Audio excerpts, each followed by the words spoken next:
obviously stated goal here is to destroy or dismantle Hamas, all while they're sending blueprints to the White House for the so-called Gaza Riviera, assuming that they do manage to get rid of Hamas and they, allow the Palestinians to stay in their land.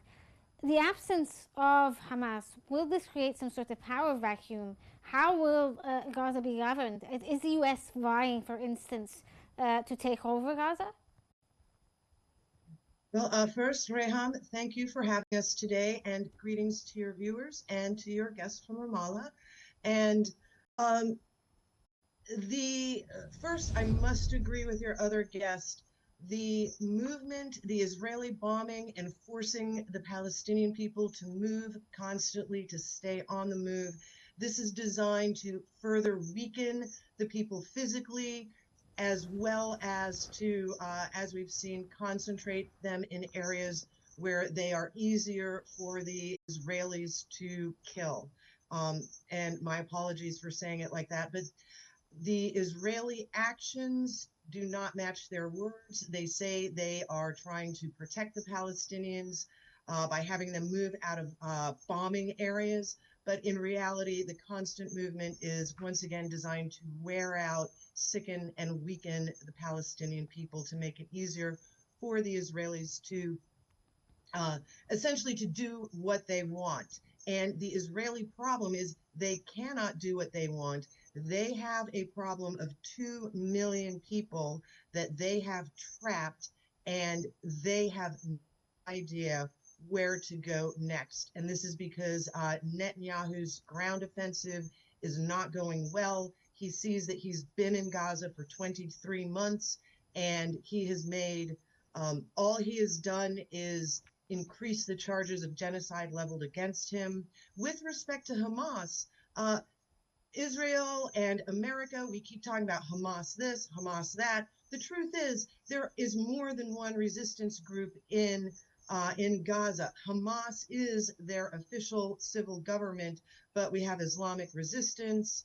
We have several other groups, and Hamas has said they cannot speak for all these groups. Indeed, Hamas would love to no longer be responsible for trying to administer to an area that is under constant attack.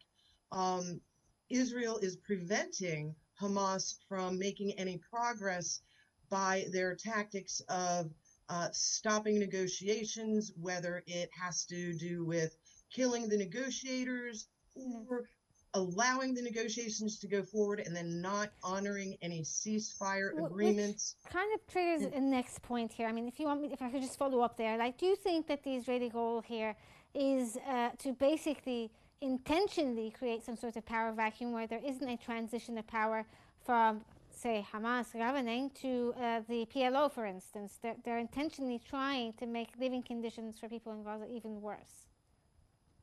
Yes, they are intentionally trying to make living conditions for the people in Gaza unbearable, and they would like to make it so unbearable that Egypt opens their doors to let the Palestinians in. That would solve their problem. That just pushes the consequences on to other countries. This is incredibly inhumane and unfair. And Israel does want the power vacuum because they want chaos and confusion in Gaza in order to have cover to continue their genocide practices, the destruction, the bulldozing of buildings, and the complete leveling of Gaza.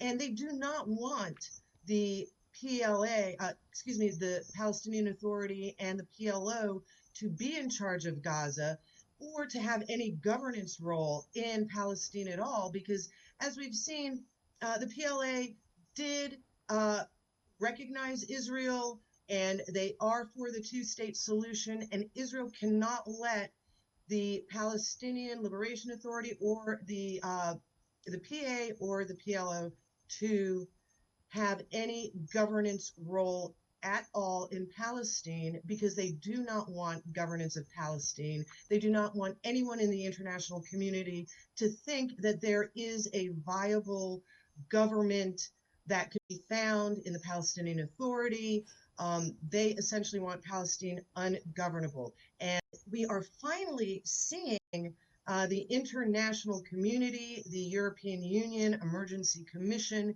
they issued a report. They are also uh, starting trade sanctions and punitive measures. Is this going to be enough? And also, interestingly, the emergency Arab Muslim summit that was held in Doha, everyone was waiting to see what happened. There was a very calm, subdued report issued. The American people are realizing that the Arab nations are not like America. We like big, bold, showy action that makes an immediate impression. We see that the Arab communities, they are being cautious, circumspect. We know they move slowly, but they do take action. Great example is we saw that Jordan, the king of Jordan, when he returned, he started mandatory conscription for the first time in 35 years, essentially since 1991 at the end of the Cold War. So we do know Jordan is now instituting conscription. They are training their army. They say this is just for defense because of the unrest on all their borders. But this is one more sign that Yes. things are changing.